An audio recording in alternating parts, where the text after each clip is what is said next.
You know, if you read the Old Testament in its entirety from front to back, you'll notice that there's kind of like a wave in terms of devotion of God's chosen people.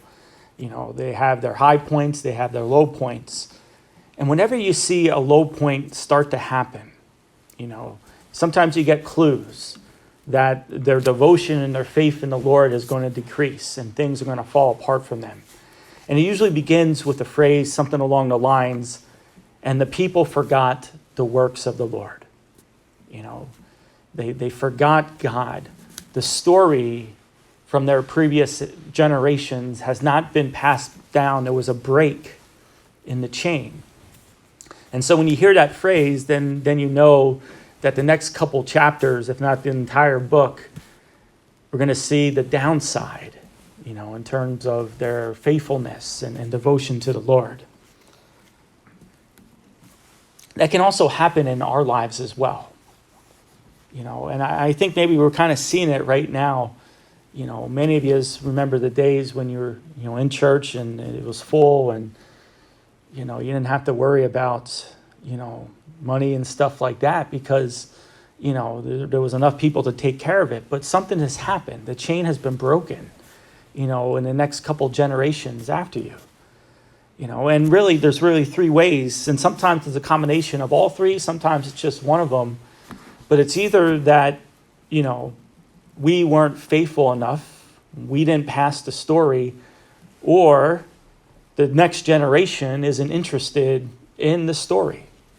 You know, it's usually one of those three or all three combined. But I think that's what's kind of happened, you know, to the church in America. You know, for whatever reason, the story, our faith, has not been passed down. It's been broken, you know, either because, you know, the older generation wasn't faithful, they didn't pass the story, or the younger generation wasn't interested in it. Again, could be one or all three of them.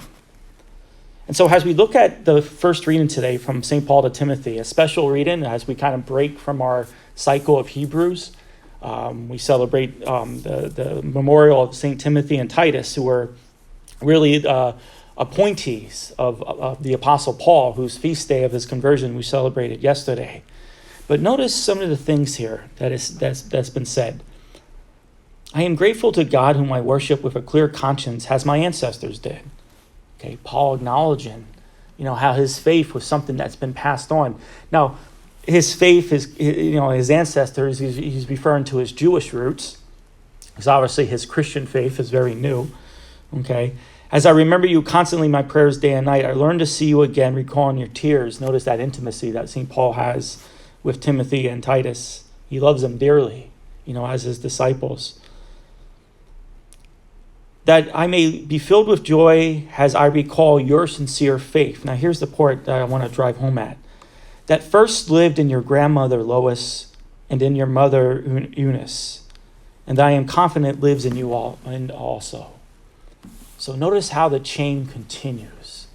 That Timothy got his faith first and foremost from his grandma. You know, his grandma must have been a very devout woman, who then passed it on to her daughter, okay, Timothy's mother, and who now Timothy has now received with full joy.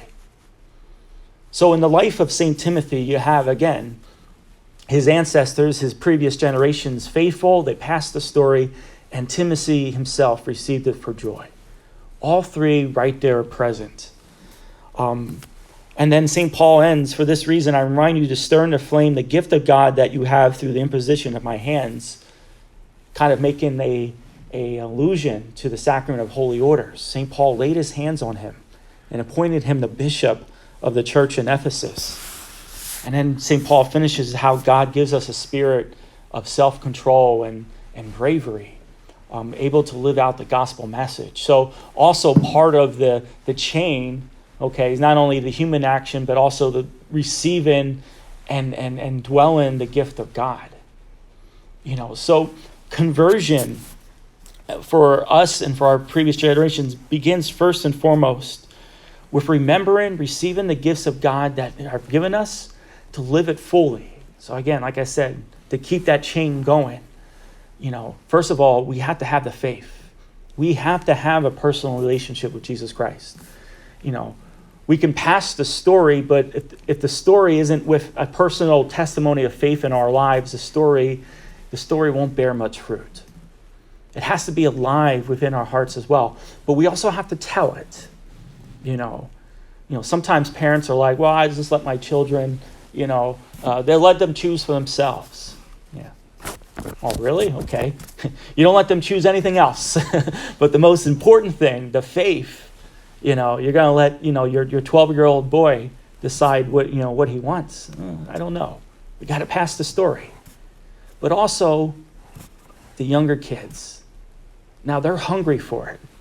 I witnessed it at Marion. They're hungry for this stuff. But sometimes they're also distracted with their phones and so many material things in their life where, the story of the faith and a relationship with God maybe isn't in the forefront of their minds right now. But it's there. It's there. So today we pray for St. Timothy and Titus, and, assuming also that Timothy's grandmom and mom are also saints in God, asking for their intercession as well. That we remember to continue to pass the story on. May God bless you.